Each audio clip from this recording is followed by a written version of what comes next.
Hello, hi everyone. Today we are with another episode with a Scott Ticer, I'm sorry, of TouchLynk.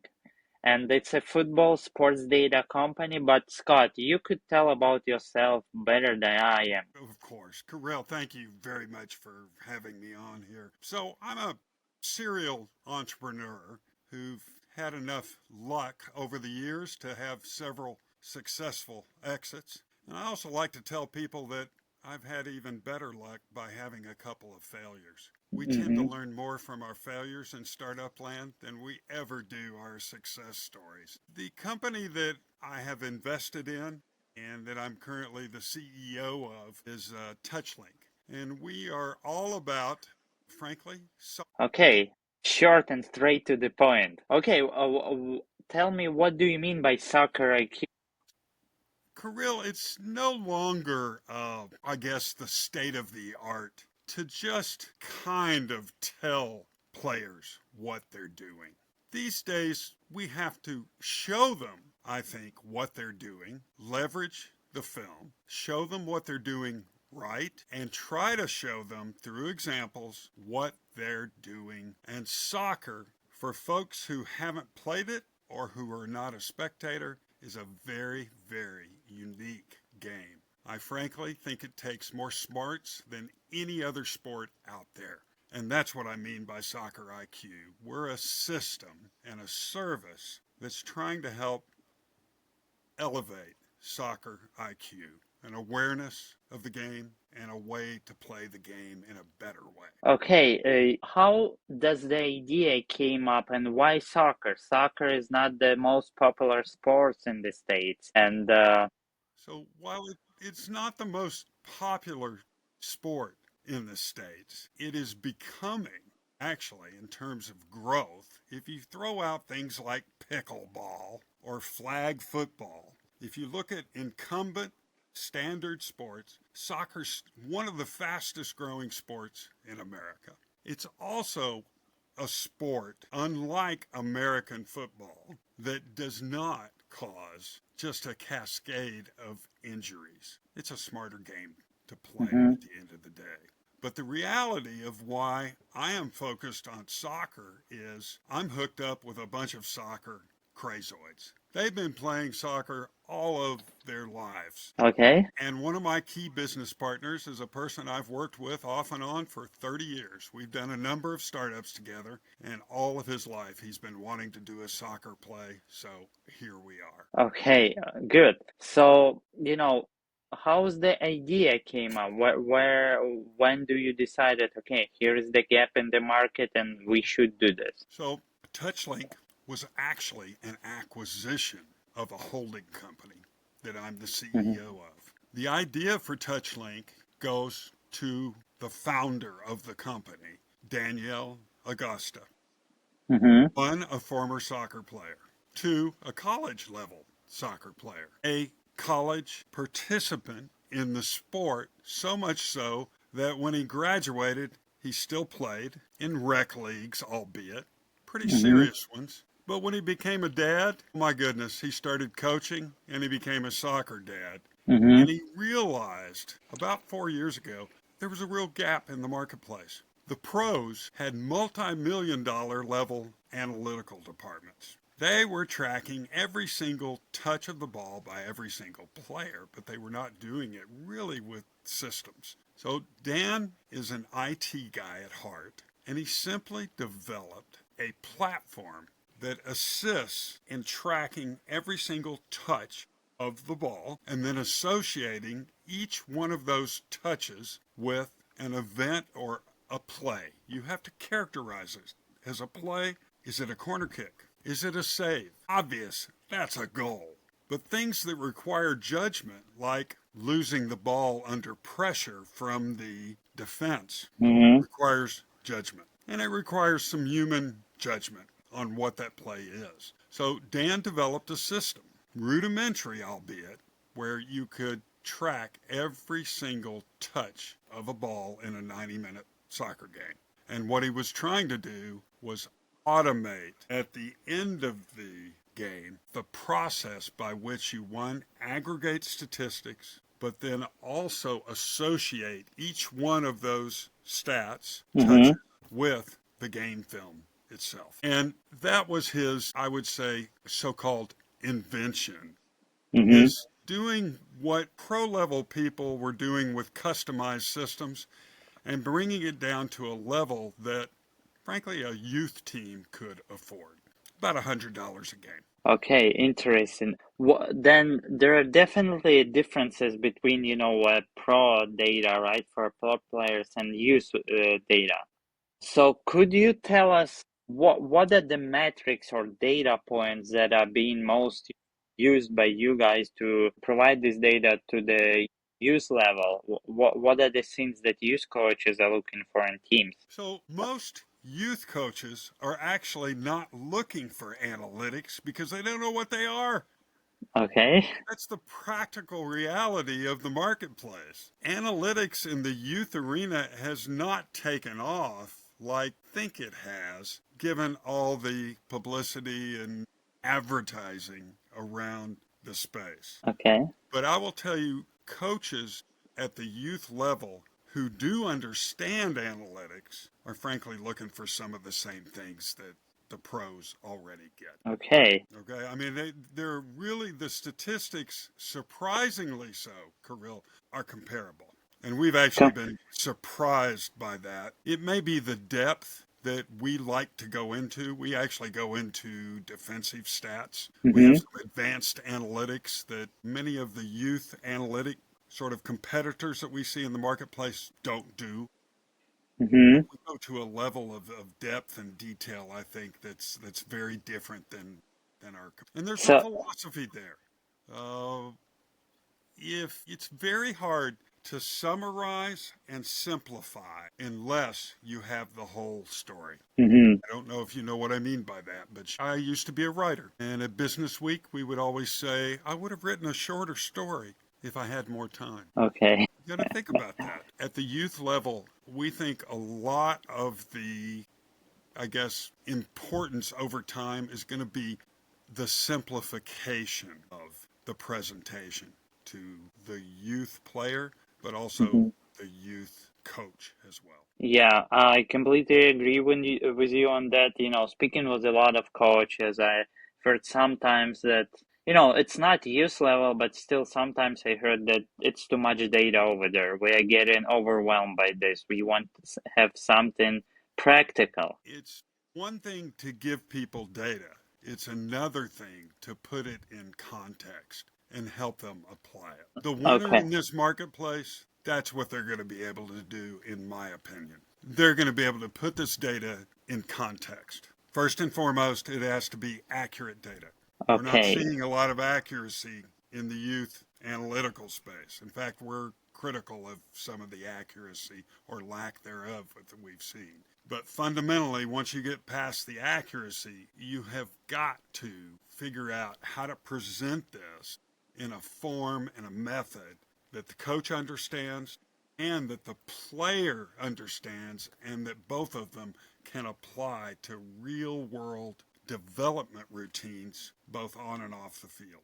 What are the data points or metrics that are most valuable to the coaches and players you see? So I don't, for different coaches, it's different things. Mm-hmm. Different metrics float the boats of different people. We have, for instance, customers that are primarily using this as an ongoing coaching tool. They Mm-hmm. take the game video, it's broken down on their behalf, and what they're asking the players to do Mm-hmm. is, goalie, I want you to go back and look through all of your saves. I want you to go back and look at how you're moving the ball down the field after those saves. And Mm-hmm. that's what we're going to work on for the next 6 weeks, because you have it nailed as a saver. You're a great Mm-hmm. saver, but you have no situational awareness after you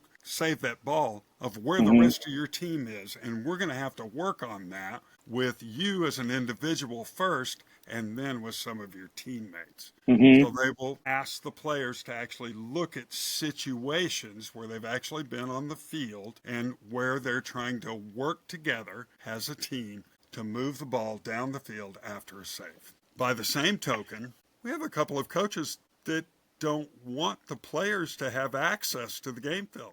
They Really? want the players to be very focused on the issues that they see as a coach. Mm-hmm. We personally don't agree with that approach, but we respect it because they're the coach. And these are some very winning teams that do this. We're kind of surprised that they really force their players to put on some blinders and focus mostly on their positional awareness. Okay. Positional awareness rather than team positional awareness, which I happen to think is more important in soccer. I think you need to know what's going on in the entire field, not just your position. But, that's an opinion. Interesting. What are, let's say, what are the level of use we are talking about? So we find the sweet spot for our service are 14-year olds who are aspiring to play on beyond the recreational level. Mm-hmm. That's the current sweet spot.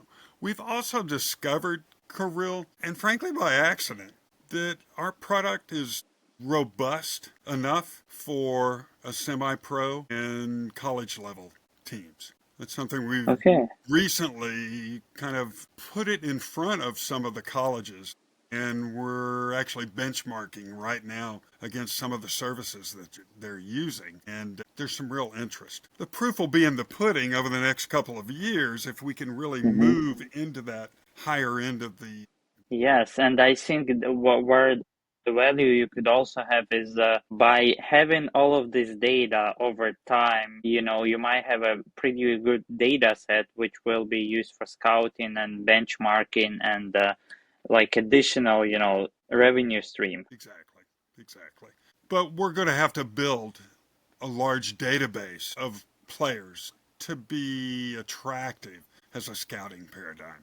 Mm-hmm. Right now, we're an extremely attractive paradigm for a club that might be using the system to measure and rank the players within its system. Mm-hmm. But we're finding that some of the coaches that are already using our service would like to use it as a scouting paradigm. But Okay, we're very interesting. careful about that. We want the player to be able to opt into that. We Mm-hmm. won't just share somebody's video with somebody else just because they want to scout. The player has to, I think, be involved in that process. It's only fair. Okay. Do you have any examples where you see that the videos and that analytics have influenced the player, ability to improve and the practical improvements? We do. So, one of the players who's been using the service for 3 years out of Canada just got a 4 year, fully paid scholarship to Southern Methodist University Wow. in Dallas, Texas. Wow. One of our favorite customers, and her name is Coach Wendy. Coach Wendy was a college soccer player. Okay. Coach Wendy's daughters played on a elite FC Dallas team, Football Club Dallas team. Mm-hmm. Coach Wendy was exposed to our service as a parent. A year ago, a local high school found out that she was a math teacher and, oh, by the way, had some soccer skills. So Okay. they tapped her on the back and said, "Hey, could you teach math?" That's the first question. Can you be a math teacher? And Uh-huh. Wendy goes, "Yep, I'm in." "Well, could you coach our varsity and junior varsity women's teams?" She goes, "Maybe, if you buy TouchLynk." Okay. Coach Wendy is starting her second year as one of the math teachers and the Mm-hmm. coach of the varsity teams, and she has her subscription to TouchLynk to help her team. She Wow. won't do this without the service. And Kirill, that's one of the things we found with our service. For the people who make the investment in time to learn how to use it, to learn how to train their players with it and use it as a real development tool, it's very difficult to pry it out of their hands. Very, very difficult to pry it out of their hands. It's with us, it's all about renewal at the end of the day Mm-hmm. and spending a lot of time with our early core customers to understand what's good about the service and what needs to be improved over time. Mm-hmm. And I'll give you an example. Only now are we spending significant development dollars on our mobile app because now we have a real sense and clear picture of what the feature function specifications need to be, how the kids, how the youth people really are using it. We're not trying to develop the features and then force it on people. We're trying to talk to them on a continuous basis. We've been very methodical. Some people Wow. would say slow, but we don't make apologies for our slowness any more than we make apologies for still manually analyzing our games. And that's an area you haven't even asked about yet. It is AI in analytics. Yeah. What could you say about it? Well, I think we're witnessing an incredible revolution in artificial intelligence capabilities. But there's a big but. It's not 100% accurate. We think AI is mostly about 50 to 65% accurate. Okay. And to get to that level, do you disagree? No, no, I agree. Okay. It requires manual intervention. And we find that a lot of AI companies purporting to do analytics just with AI are not really being completely honest with their customer base. You have to have some manual intervention to increase the accuracy. And we're finding some of the companies don't bother with the accuracy anymore. Mm-hmm. I think they're wrong to not pay attention to this. It is really jarring to a parent when they're looking at an analyzed video and all of a sudden they see that the person who scored the goal was actually their daughter. But the system has identified it as their daughter's best friend, which might even be worse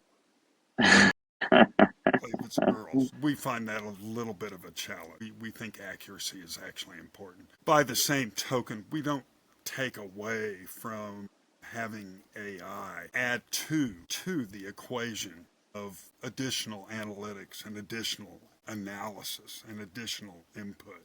But we happen to think it's going to be a process, not an event, for AI to effectively and accurately analyze games. Mm-hmm. And we think the AI usage is really going to see advances by putting the data within context. Okay, In yeah. other words, focusing more on the use of AI, putting it in contextual form. Okay.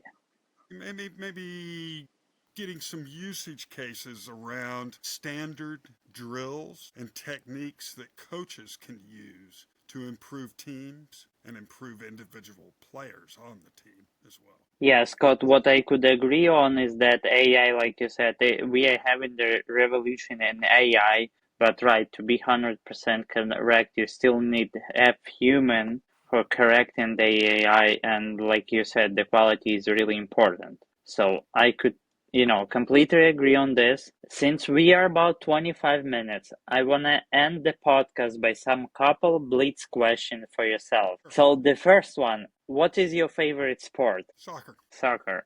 And it And was that's soccer changed. before. That's important. That's important. I was not a soccer player. Okay. I tried to start a soccer team in high school, and we got kicked off the football field. Then we got kicked off the baseball field. And then we got kicked out of the public park. And we Okay. gave up. But I was a baseball player, and I was a damn good baseball player. Okay, And then I second. learned, and baseball was my favorite sport until about a year ago. And now Okay. soccer is. It's a beautiful game. It's almost impossible to describe to people who do not watch it. The beauty, the finesse, the complexity of the game is just incredible to me. What is your favorite player, athlete, then? Oh, I do not focus on stars. Yeah, I but do you not have focus on favorite? teams. I do not currently have a favorite soccer team Okay. any more than I had a favorite baseball team. Okay. Believe it or not, I grew up in a city where we lived in a trailer park and we Mm-hmm. lived in an apartment complex, and there were a number of the minor league baseball players in Tulsa, Oklahoma, the Tulsa Mm-hmm. Oilers. who lived right next door to us because, as you know, minor league athletes don't get paid much. So most of them have second jobs, and they were all roommates. I remember there Mm-hmm. were four of them in a two-bedroom apartment that lived next door to us. So I used to pay attention to that. But no, Okay, favorite team, what is your the favorite part of your job? when I see a coach or a player, their eyes light up and they're looking at something and they've just learned something that they need to be doing that they weren't doing before. And the other thing is a parent realizing by looking at the data, you know what? My kid is never going to be a college soccer player. I need to loosen up and lighten up and quit pushing him towards my personal goal. Mm-hmm. That's success to me. We have too many parents in the U.S. who want Johnny or Sally to be a star player. And you and I both know not everybody can do that, Yeah, right? true. It's not for everybody. It's 1 out of 1,000, Kirill. Come on, it's not 1 out of 10. That's Okay, important to me. That's important to me.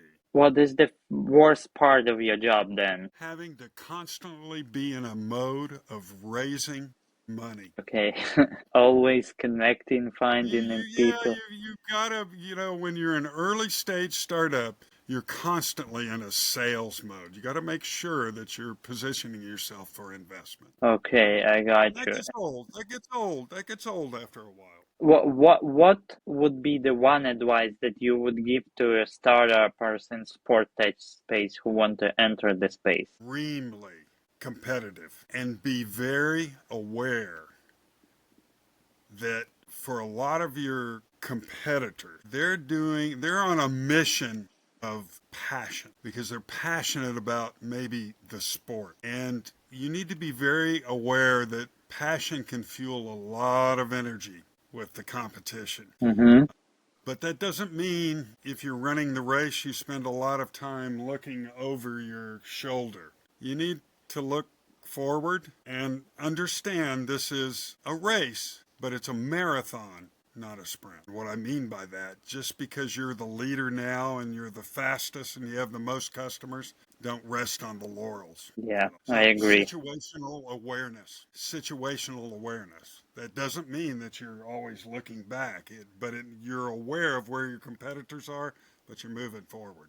You're moving towards Scott, the goal. Scott, thank you so much. I love, your advices, especially last part of the podcast with Blitz questions, some of the, deep thoughts, and I really like this part. Look, we are wishing TouchLynk to, develop further. We are wishing TouchLynk to, make parents more happy, make coaches more happy, like you said, giving them the tools to progress. And look, I just personally wish you to see many of the eyes of coaches who are excited about using your product and who are coming back every season. I get excited about that. It's not just about winning, but it's Yeah. hard to find those coaches. We just found a college coach who he summed it up. I said, Nigel, how'd the game go? He goes, man, we played a great game. We played a great game. And then he started telling me why. We really held our own against the 13th best team in the nation. He's in Division Two, which is a lower level college team. It took me 3 times to find out what the score was. He lost the game. He didn't care. And that's what I like about soccer. They always said that, Kirill, about baseball. It's how you play the game. Yeah. But they didn't always mean it. Okay? They didn't always mean it. Yeah.